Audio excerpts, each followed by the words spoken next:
So very good evening to everyone. आइए चर्चा करते हैं कि रियलिटी जो वास्तविकता है जो जिसमें हम रहते हैं वो रियलिटी हमें एक्सपीरियंस क्यों नहीं होती, जबकि हम रियलिटी में ही रहते हैं। रियलिटी से मेरा मतलब है कॉन्शियसनेस। वो परमात्मा हमें अनुभव क्यों नहीं हो रहा है, वो रियलिटी हमें अनुभव क्यों नहीं हो रही। आखिर क्या कारण है? हम उसी में रहते हैं, हर समय उसमें ही अंदर रहते हैं, उसके स्पेस में हम रहते हैं, तब भी वो हमें एक्सपीरियंस नहीं होती। ये कमाल की बात है। इस बारे में बहुत ध्यान से सुनना और समझना। ये कमाल की चीज़ है कि तुम हो वही, ठीक है, पर ऐसा डिफरेंशिएशन कर दिया गया कि तुम उसमें रहते हुए भी उसे एक्सपीरियंस नहीं करते। तुम हर समय उसी से बात करते हो, लेकिन तुम उससे सुनते हो हर समय, तुम उसे हर समय देखते हो, लेकिन फिर भी तुम उसे नहीं जान पाते। ये एक कमाल की चीज़ है, मैं तुमसे कहता हूँ। इसको तुम अनुभव ही नहीं, मतलब तुम उसे समझ ही नहीं सकते कि मैं क्या कह रहा हूँ।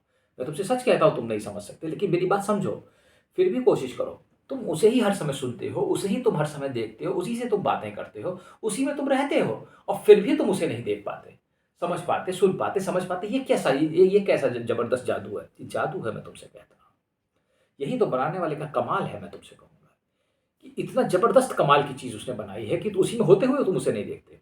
कारण कारण सीधा सा है, तुम्हारा मन, मन की अस्थिरता, चंचलता, उसका इस चित्त का अस्थायी होना, यही सब कारण है। और क्या कारण है? तुम कल्पना करो, तुम एक छोटी सी चीज़ करके देखो। तुम 5 मिनट शांत नहीं बैठ सकते। 5 मिनट छोड़ो, तुम 1 मिनट बिना विचारों के बैठ नहीं सकते। मैं तुमसे ये भी नहीं कहता कि तुम बिना विचारों के बैठो, तुम कुछ एक चीज़ सोचते हुए बैठो जरा 5 मिनट। ये भी नहीं हो पा रहा है साहब।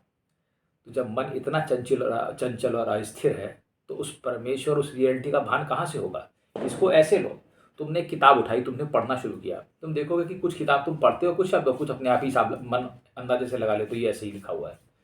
कोई भी पूरी पूरी मीनिंग और अर्थ नहीं पढ़ता, कभी नहीं पढ़ता। ध्यान देना इस चीज़ पे, ध्यान क्या देना, ये है ही। कोई भी पूरी बात नहीं सुनता, आधी बात सुन के समझ जाता है। द पॉइंट इज, वो जो आधा नहीं सुनते हो, जो आधा नहीं पढ़ते हो, वहीं पे रियलिटी अब सारा काम कर रही है। समझ रहे हो? वहीं पे तुम धोखा खा रहे हो, वहीं तुम्हें धोखा दिया जा रहा है। इसीलिए उन्होंने कहा कंसंट्रेशन लो, ठीक है? क्योंकि जब माइंड की इतनी सारी चीज़ें हैं और माइंड इतनी सारी चीज़ों में लगा हुआ है, कभी कुछ फियर्स, एंजाइटीज, इसमें बिजी, उसमें बिजी, कभी पुरानी मेमोरी में, पास्ट में, फ्यूचर में, कभी ये करो वो करो, ये देखना है वो देखना है, टीवी देखो, सोशल मीडिया देखो, तो क्या करेगा ये बेचारा माइंड? तो ये माइंड जो सामने बैठा है, असली रियलिटी उसी को भी नहीं देख पाएगा। अब मान लो तुम विद्वान आदमी हुए, ठीक है, तुम्हारे पास दिमाग हुआ, तुमने कहा नहीं जी मैं देखूंगा। मान लो ऐसे कोई भिक्षु है, बहुत सारे, कोई आ गया, कोई आदमी ने डिटर्मिनेशन किया, नहीं जी मैं कुछ नहीं सोचूंगा, मैं तो इसको देख के रहूंगा, रियलिटी क्या है। वो तुम्हारे प्रयास से भी तुमको वैसे नहीं दिखेगी, मैं तुमसे कहता हूँ। The reason is, the capacity नहीं है इंद्रियों की। इंद्रियों की कैपेसिटी ही नहीं बनाई गई है। तुम क्या करोगे? आँख, नाक, कान, वेरी लिमिटेड सेंसेस है ये, इनकी कैपेसिटी नहीं है। इसको ऐसे समझ लो जैसे कुत्ता है या चमगादड़ है, ये अल्ट्रा अलग अलग टाइप की साउंड सुनते हैं, ठीक है? इंफ्रारेड सुन सकते हैं, अल्ट्रावायलेट सुन सकते हैं, तो साउंड्स कैसे भी सुन सकते हैं, ठीक है? तो देयर इज अ डिफरेंस। आदमी नहीं सुन सकता। Are you getting the point? So the point is capacity नहीं। अब कैपेसिटी को बढ़ाने के लिए क्या किया जाए? अब कैपेसिटी को बढ़ाने के लिए सॉफ्टवेयर में परिवर्तन किया जाएगा। या तो कुंडलिनी से जागरण होगा नीचे से, या फिर ऊपर से सॉफ्टवेयर दिया जाएगा, या अब अंदर से कहीं से दिया जाएगा, या कॉस्मिक बाहर से चक्र से कोई डाला जाएगा। सो ये डिपेंड करता है तुम्हें सॉफ्टवेयर तुम्हारे गुरु ने कैसे प्रोवाइड किया है, ठीक है? तब तुम उस रियलिटी को एक्सपीरियंस कर सकते हो। वो अर्जुन भी नहीं कर पाए। अर्जुन तो भगवान के बगल में खड़े रहते थे। तुम इसका सबसे अच्छा उदाहरण देखो ना। अर्जुन तो भगवान, युधिष्ठिर, पांडव, ये सब, दुर्योधन, ये सब जो जितने भी थे महाभारत काल में, ये सब भगवान के साथ थे, तब भी ये भगवान को नहीं जान पाए। तो कमाल की बात है, जब भगवान शरीर लेकर खड़े हुए तब नहीं जान पा रहे हैं लोग, जब राम है शरीर लेकर के तब लोग नहीं जान पा रहे हैं, तो जब दिखाई नहीं दे रहे तब क्या जानोगे? तो समझो पावर को, कितनी अधिक ताकत है उसमें, ठीक है? तुम उसकी चीज़ को समझ ही नहीं सकते। वही कृष्ण भी गीता में अर्जुन से मजाक करते हैं, मैं आपसे सही कहूँगा, ये मजाक ही है। अर्जुन को समझाते हैं, फिर कहते हैं मैं समझ गया हूँ, तुम समझ गए होगे। और जीसस में, बाइबल में जीसस भी मजाक कर रहे हैं। वो उससे कह रहे हैं पीटर और उनसे कि हाँ तुम्हारी समझ में आ गया होगा जो मैं कह रहा हूँ। वो कहते हैं हाँ जी मेरी समझ में आ गया है। द रीजन इज, ना तो अर्जुन की समझ में आया, ना पीटर की समझ में आया ये क्या कह रहे हैं। कृष्ण ने क्या खाया, जीसस ने क्या खाया, ये तो किसी की समझ में ही नहीं आया। मैं तुमसे सच कहता हूँ। और कृष्ण तो कमाल के, वो तो और 10 बातें कह देंगे, ठीक है ना? वो कहेंगे ऐसा है ऐसा। अर्जुन तुम समझ गए हो कि मैं तुम्हें ये ऐसे दे रहा हूँ, तुम अब सब समझ गए हो। उन्होंने अर्जुन को दिव्य दृष्टि दे दी। डिस्पाइट दैट अर्जुन ने देखा विराट को, उसके बाद भी अर्जुन को कुछ समझ में नहीं आया। तुम रियलिटी को अब तुम समझ लो, इस तरह से समझ लो कि रियलिटी को जान पाना कितना दुष्कर कार्य है। समझ रहे हो? तो this is what is the toughest thing, कि अब उस तक पहुंचने के मार्ग क्या होंगे तुम इसकी कल्पना ही भूल जाओ, ठीक है? तो मैं तुम्हें डिमोटिवेट नहीं कर रहा था कि तुम जो प्रयास कर रहे हो उसको रोक दो। नहीं, अपने प्रयास करते रहो, अपने एफर्ट्स करते रहो, छोटे-छोटे प्रयास। और मैं तुमसे कहता हूँ अगर तुम बार-बार स्ट्राइक करोगे, you will get the result. It's for sure. मैं तुम्हें एक उदाहरण दे चुका हूँ कि एक बच्चा मेरे पास आया, मेरी किताब बदल दीजिए सर। मैं बैठा था स्कूल में, उसकी किताब पे एक आध पन्ना थोड़ा-सा फटा हुआ था। वो एक बार आया, मैंने कहा नहीं, 2 बार, 3 बार, वो रोने लगा, नहीं मेरी किताब बदलनी है, तो मुझे बदलना पड़ा उसको। इसलिए मैं कहता हूँ effort has to be there. Keep on doing it, repeating it whatsoever you are doing the small small things. जो छोटी-छोटी चीज़ें आप कर रहे हैं उन्हें करते रहिए लगातार। इस ईश्वरीय पथ में छोटी-छोटी चीज़ें। वो तुम्हारे प्रयास देख लेगा, वो तुम्हें मन से जानता है, मैं तुमसे कहता हूँ, ठीक है? और तुम्हें उसका भान हो जाएगा, ठीक है? तो अगर रियलिटी को जानना चाहते हो अगर जानना चाहते हो सही में, तो मन को निर्मल बनाओ।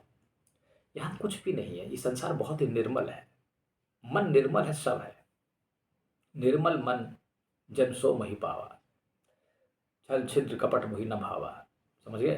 तो मन को निर्मल बनाने के लिए, बच्चे जैसा हो जाने के लिए ये प्रयास करो, सरल बनाओ इसको। जप से किसी किसी जप करो भगवान का, ठीक है? किसी मेडिटेशन, कोई भी प्रक्रिया से मन को सरल बनाओ। मन गायब नहीं होगा, विचार गायब नहीं होंगे, लेकिन सरल हो जाएंगे।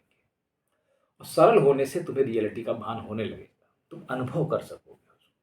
फिर वो हर जगह अनुभव होने लगेगा। वो बड़ा अजीब सा है, मैं तुमसे कहता हूँ उसका अनुभव, फिर तुम्हें मजा आने लगेगा। इसलिए कृष्ण ने इस आनंद को कहा है, ऐसा आनंद है जिसको पाने के बाद, उत्तम रस का पान करने के बाद और कुछ नहीं सूझता, ठीक है?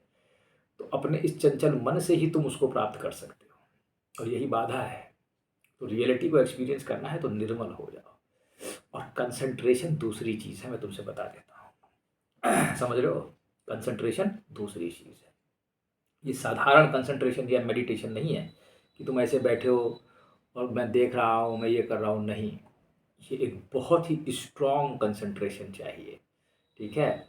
और इसकी तुम कल्पना नहीं कर सकते कैसा होता है। तुम ऐसा सोचो कि तुम्हारे भीतर की सारी लाइट एक जगह प्रकाशित को कंसंट्रेट कर दे अजना में, या तीसरी आँख पे पूर्ण रूप से कंसंट्रेशन कर दिया जाए। ऐसा लगे कि जैसे कि यहाँ पर एक और कुछ विचार भी नहीं हो उस समय। ये तुम थोड़ा-सा अभी नहीं समझ पाओगे, ये थोड़ा-सा कठिन है। लेकिन ये ऐसा ही कंसंट्रेशन होता है जिसकी तुम कल्पना ही नहीं कर सकते, जो अभी तक किसी ने अनुभव ही नहीं किया होगा, मैं तुमसे कहता हूँ।